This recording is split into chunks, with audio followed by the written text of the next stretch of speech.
Hi all! Everything in my video is pulled from the public domain, and I am using them under the Fair Use, Fair Dealings guidelines. Everything I say is my own opinion. You should look into this information for yourselves, but I'm pretty sure I'm right. Good morning, everybody. Yes, this is a 27, almost 28 minute long video. My goodness. If you want to see the real royals, stay tuned. If you want to skip them and get right to the Harry and Meghan crap, go in 8 minutes. Let's go. We're going to start off. We all know that the Queen basically got a BAFTA for her skit with Paddington. What you don't know is they did it in one take. And then they looked at her and said, well, can you just do it again? And she said, well, I thought I did it pretty good the first time. The gentleman that played the footman said she was so nice. She said, take as long as you need. And he said she was great, and she kept going. And she said to him, you must be very tired walking up and down. He said she was so nice, like your grandma. That just touches my heart. All right, moving on. Next up, it's our favorite woman, Sophie, the Duchess of Edinburgh. She started off the day by going to meet members of the Children's Sailing Trust on the banks of the Travasic Lake near Helston in Cornwall. Oh, I can't believe I just said all that. She learned about the center and the efforts that charity is making to make sailing accessible to everybody. We know how she is, especially with special needs people. So what they did was, after talking to the staff and learning about the goals and the hopes of it, they put her out on this, I guess you would call it like a barge. Yeah. And she watched some of the kids sail. And then she came back in. That's what I like. I told you guys, she's unpretentious. She zipped that thing right up over her suit. She didn't care. I love that. And then she unveiled a plaque, which, typical royal stuff. I loved her outfit. It was a rewear. Again, thank you to Remoulade Sauce. Pretty much everything she wore was a rewear from 2017. Now, when she got done there, she went to the Colwith Farm Distillery near Cruel Mar. She learned how the family business gets all of its ingredients locally sourced. They make organic gin and tonic, vodka, not gin and tonic. She spoke with the staff. Then they talked her through bottling some gin by herself. She was able to operate the machinery all by herself, which I think is pretty cool. Then they took her into the area with all the different varieties of gins and vodkas that they produce. She was able to pick something that she liked and sample it. Way to go, Sophie. I hope it was delicious. All right, moving on. King Charles and Queen Camilla stepped out for the first time since the coronation, and I think that's lovely. They met with a lot of the community. My goodness, the crowds. Don't tell me that people don't want them and don't like them, because that is a bald-faced lie. So anyway, they stepped out and they went around to meet with local businesses, members of art organizations, and market traders. And this area is called Covent Garden. I think I'm saying that right. Now, their first stop was St. Paul's Church, which is also known as the Actors Church, and it is celebrating its 390th anniversary, and still local theater groups use it to rehearse. Then Charles and Camilla met with the Lord Mayor of Westminster, Councillor Hamza Tarazal, I hope I said that right, and school children from the nearby St. Clement Danes Primary School. After that, they went to the Apple Market, a Brits Art and Crafts Market, and they met stall holders. And after that, they walked to the Royal Opera House Arcade. They had a lot today. They were busy, but all in all, I'm going to say it was a successful day. It looks like everybody had a great time. Moving on. All right, we're going to stick with King Charles for a minute. The king was presented a tree called an Acer from the Sandringham head gardener, from all the staff and pensioners on the estate. And apparently in the autumn, it's one of those trees that turns red and orange. Love it. Still sticking with Charles, he apparently met the Honorable Humza Yousaf. He's the First Minister of the Scottish Government. He also met the Lieutenant Governor of Saskatchewan, Russell Mirestay, and his wife, Donna. Next up, the Canadian Heritage Mint made 3,500 medallions to mark the coronation of King Charles as the King of Canada. Now, apparently, Canada has been making coronation medals, and every Canadian schoolchild got one when Queen Elizabeth had her coronation. That's interesting. Next up, we're moving on to Princess Anne, the Princess Royal. These pictures came up from Forest High School. Apparently, a selection of students and some people at the school met her last week. Also, Gloucestershire Young Carers, which is a local charity, met at their cathedral, Princess Anne. 2 carers were able to give their experiences to her, why it's so important to them.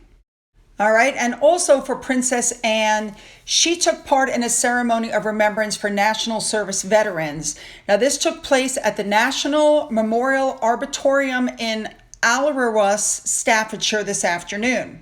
This commemorates those who were part of the National Service from 1949 to 1963. So she laid a beautiful wreath, I believe. I could be wrong. I think it's poppies, but I could be wrong. Then, of course, she gave a speech. She addressed the crowds. Apparently, this also commemorates the 395 national servicemen killed in active duty during that time. The event was the end of the national Ask Dad or Ask Grandpa campaign by the Royal British Legion to find the unsung heroes of national service.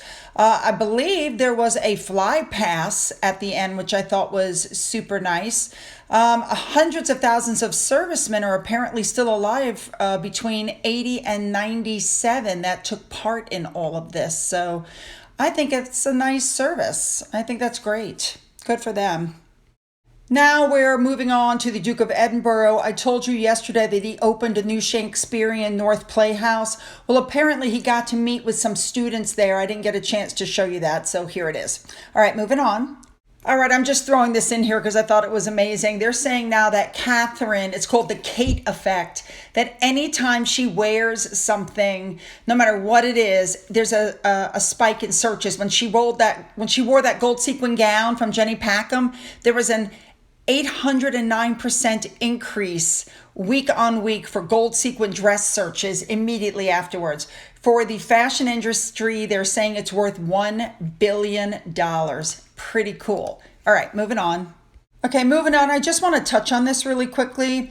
You know, the Home Office told Harry that officers are not for hire. They're just not. Then any Tom, Dick, or Harry could show up in the UK and say, "Excuse me, I wish to hire an officer." So what happens? Oh, an article just happens to come out that there was a stalker at their Montecito mansion and they arrested that stalker.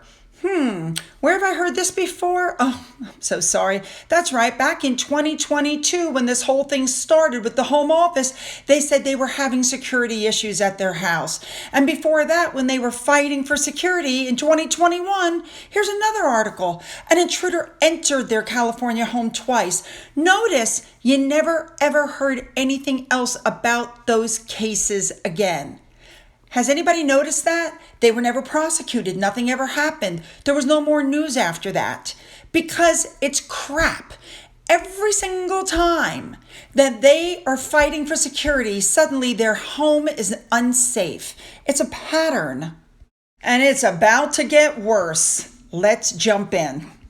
Here we go. All right. So first of all, it appears that Harry and Meghan are eco-warriors, flew by private jet to pick up that award, from Gloria Steinem. So here's the first thing. They show up in these gas-guzzling SUVs. And as you can see, there was really no paparazzi. There were really no people around.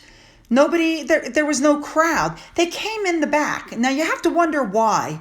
And I'm going to explain why to you in about 2 seconds. So they get out of the car and everybody's like, "Oh, Harry's with them. Oh, Doria's with them." And Harry has become a footman because it was Meghan first, then Doria, then Harry bringing up the rear. From this point on, she's wearing what I call the Hertz dress. For me, it's going to be the Hertz rental car dress. So they get out of the car at the back entrance. I think we all know they used the back entrance because they didn't want to get booed, but they did get heckled. Somebody yelled out, "How does it feel to break up two families or to be part of two broken families?" Yeah. So she gets out of the car. She walks in. First impression, it's too tight. She's not 9 foot tall. She'd like to think that she is, but she's not.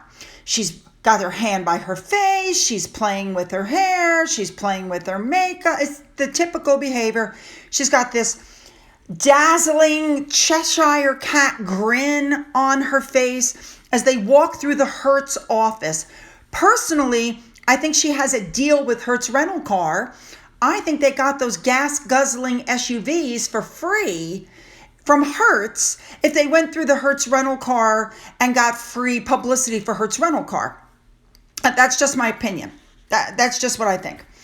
So she pushes her mother in front, Harry's behind, and I'm looking at this dress, and the first thing I notice here is the tanning is only on her face and neck. Her arm is just as white as Harry's.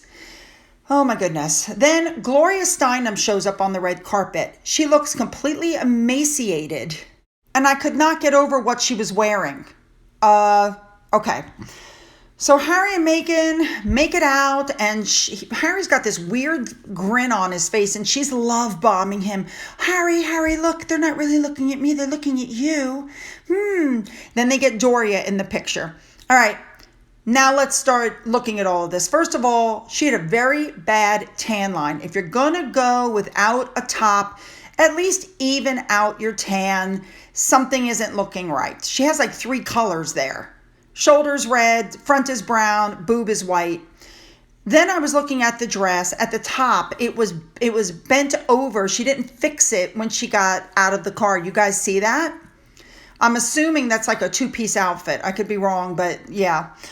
Then I noticed she's got a stain on the dress, a big white stain, which also happens to be somewhat on her leg, if you notice that as well. I don't know if it's powder. I don't know what that is. It's on the leg. Then I noticed her feet. My goodness, those bunions had to be in so much pain. The shoes almost look like they're too small. Look at that on the back left leg. Oh my God. So much pain trying to walk in these huge stilettos that look like they're too small. I can't even imagine. And you notice that when she's taking the picture with Harry, look at her feet. She holds her feet so that you can't see the bunions. Okay. So then they move on into the rental car place. They get through, they get inside. Remember, they were offering like a table for like $1 million for 2 people. I don't think they got that, but then they start putting up the prices of her outfit and what she was wearing. She was wearing a $12,000 outfit. Actually, that's not true. Okay, the first thing I noticed is the dress. It's on sale at Saks Fifth Avenue for half price. It's an off-the-rack dress for $700. You have to wonder why she's buying an off-the-rack dress when usually she has everything custom done and custom tailored. Maybe that's the problem. Maybe she's decided not to. Now, when I first saw the dress, my first thought was it should have straps. It did have straps. She had them removed. Big mistake. Next up, she was wearing Tom Ford shoes. Could you imagine $1,400 for those? She'll probably never wear them again. Of course, she was wearing her bangles, her diamonds, including the love bracelet from Trevor. I wonder what Harry thinks of that. Finally, she was wearing carrying a $1,100 purse, and she was wearing J. Crew earrings. Now, I have to tell you, the difference this dress would have made if she'd left the straps on is such a difference. Of course, all of her buddies were there. There's Marcus. Yeah. And she took a picture with Gloria. It's not flattering. Sorry. You know, Meghan got up on that stage and started giving a speech. And even in her trying to congratulate others, she made it about herself. Well, I was familiar. The determination I feel from you. The elegance of your strength. She continued, it allowed me to recognize my greater value and blah, blah, blah. It's, again, the whole thing was me, me, me. She stole words that the Queen used and that King Charles used at his coronation. I mean, really? I completely agree with Genevieve here. Equitable. Her husband is one of the most white privileged men on the planet. They both live in luxury due to his, lineage. Her children have titles. Really? Yeah, that's her whole thing. We all have to be equitable. Right. I have to tell you though, her speech did not go over well with a lot of people because we already know she only works 1 hour a week and she only got this award because she knows Gloria Steinem. Okay, when it comes time to come out, suddenly everybody knew where to be. She was posing for the cameras. You guys can see it. Oh, look at me, look at me. Harry looks so happy. And they go and they get in the car. First, they had Doria go through first by herself. Then Harry and Meghan came out separately from Doria. And they get in the car to leave. Now, I have to give credit where credit is due. Doria looked fabulous. I love the black outfit. She was understated. Her hair was up. She had on glasses. She wasn't wearing millions of dollars worth of jewelry. And yet she looked really good. In my opinion, she outshone her daughter. I think she looked lovely. Now, I have no idea who the woman on the left is. Obviously, that's Meghan and Gloria Steinem. And I saw this from Ileana Fruins. I hope I say that right. And I think it is spot on the left or the right. Or how about this one? Same dress, but she can't accept the fact that she's short and she should not have removed those straps. All right, you guys, the memes started coming. My goodness, hold on to your hats. Now, these memes are not just about, the way she looks in the dress. It's the fabric of the dress. A lot of these are from the Lean Mean Machine. If I didn't give you credit, I'm sorry. There were too many of them. But thank you for putting them up. Here we go.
So here's the next thing that happened. Apparently, Harry and Meghan were so concerned about where they were staying and they didn't want to be followed that they drove around for hours. And what happened?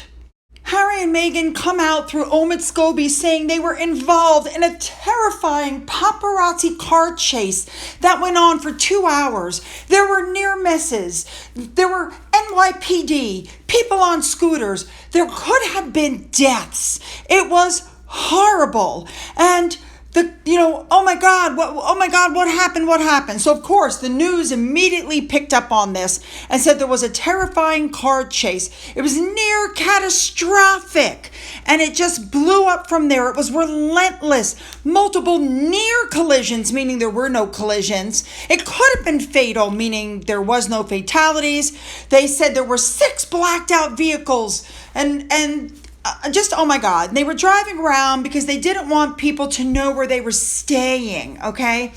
So then, of course, these pictures show up, which, of course, the Daily Mail then removed from their website because they said if this happened for those reasons, then they shouldn't be put out. I'm showing them. Here we go. They're out in the public domain. Meghan is smiling in the back. What does Harry do? As you can see, he's whipped out his phone. He's taking pictures of the paparazzi that is surrounding his taxi cab. By the way, in case you're also noticing, nobody looks upset, nobody's crying, and nobody's wearing a seatbelt. Now, supposedly, they were so frightened, the taxi cab driver stopped the car, the security agent got out of the car, the taxi cab driver had his window down, and they were unprotected. Now, there is a video showing the police cars, right? But what you notice if you watch the video is Harry and Meghan's car goes straight, and the police cars turn and go down another road. They were trying to get to an emergency. It had nothing to do with Harry and Meghan. Now, of course, Omid Scobie took no opportunity missed to throw the royal family in there. Not the king, not the queen, not William and Catherine. They're not commenting. They haven't reached out. Horrible people. Interesting, because Meghan didn't reach out to her dad when he had a stroke, but yet they're supposed to reach out to Harry and Meghan over this story. And this tweet from Richard Eden really got me. Very striking how William and Catherine and them don't seem to have any kind of an issue with that in the UK. Now you have two Twitter users here who point out the obvious. This is going on while they're fighting for protection in the UK. It's such a setup, it's almost laughable. Now when the BBC got a hold of this, they contacted the New York City Police Department to try to confirm what's going on. Did it actually happen? Well, those people who know anything about New York know that it's not possible. There's gridlock traffic.